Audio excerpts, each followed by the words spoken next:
คักบ่เอาไปให้มันถึกหมดเลย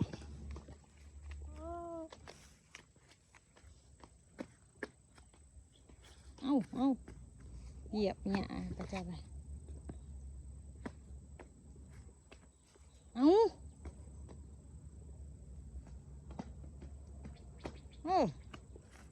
อันดีเออ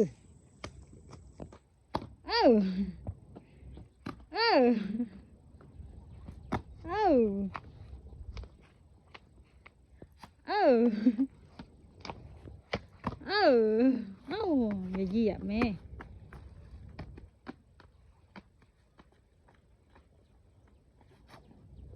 เห็ดดีๆ